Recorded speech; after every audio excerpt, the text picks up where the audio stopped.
Sticky Toffee Thomas. It was summertime on the island of Sodor. The engines were very busy.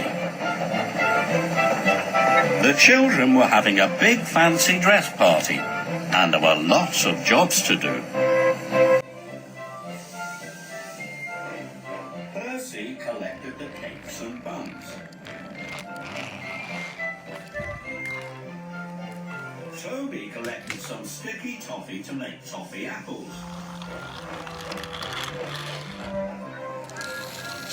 And Thomas took the tables and chairs.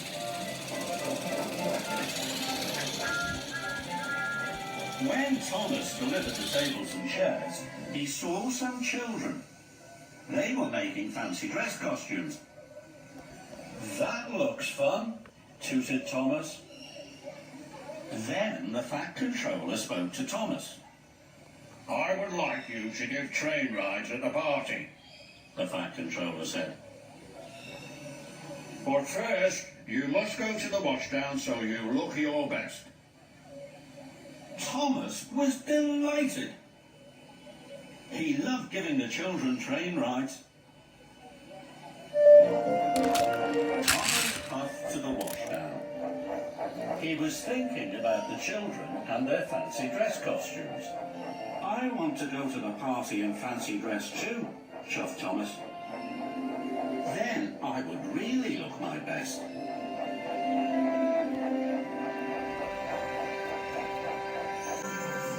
Thomas was soon covered in soapy suds.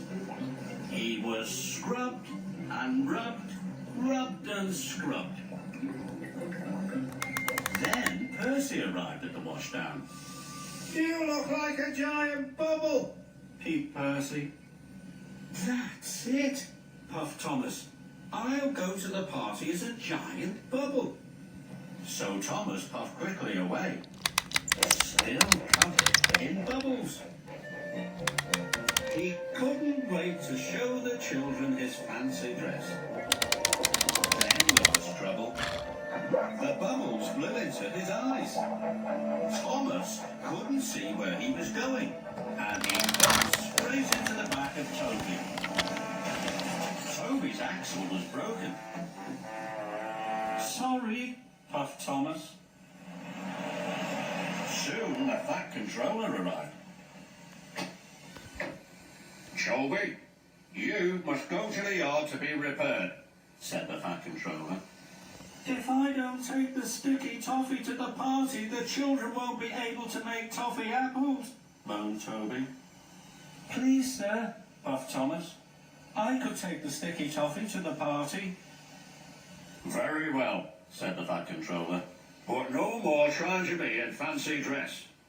Soon all the soapy bubbles were cleaned off Thomas, and he puffed away. I must get the sticky toffee to the children on time, Thomas puffed. But he started to think about fancy dress again. Thomas puffed up to the airport. And there, on the runway, was Jeremy the jet. That's it, chuffed Thomas. I would look grand if I arrived at the party as an aeroplane. Thomas watched Jeremy zoom up into the sky. He thought about his costume for the party.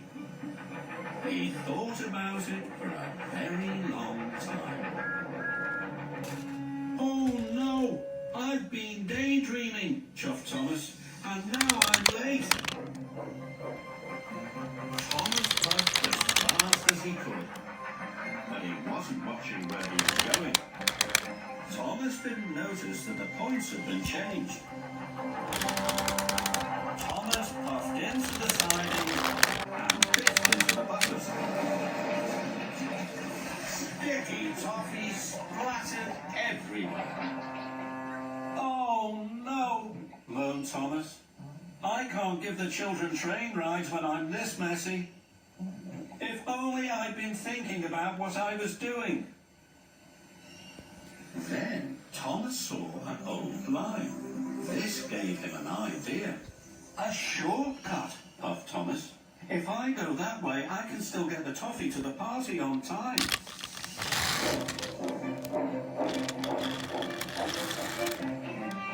Thomas puffed along the old line. It hadn't been used for a very long time. Trees hung over the track, and the bushes were overgrown.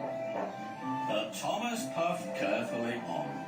He knew he was late, so now he wasn't thinking about fancy dress. He was only thinking about getting to the party on time. Thomas bumped through the bushes and bashed through the branches. But he was still covered in sticky toffee. Leaves and twigs stuck to the sweet, sticky goo.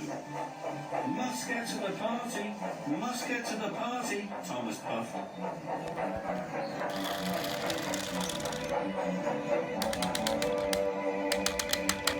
When Thomas arrived at the party, he was covered from funnel to footplate in leaves and twigs. Everyone cheered when they saw him. I've brought you the toffee, Thomas puffed sadly, but I'm too messy to give you train rides. The children cheered. You're not messy, you're just in fancy dress. You look best of all. Thomas was very happy. The party was a great success. And there was only one thing more popular than the sticky toffee apples. And that was Sticky Toffee Thomas.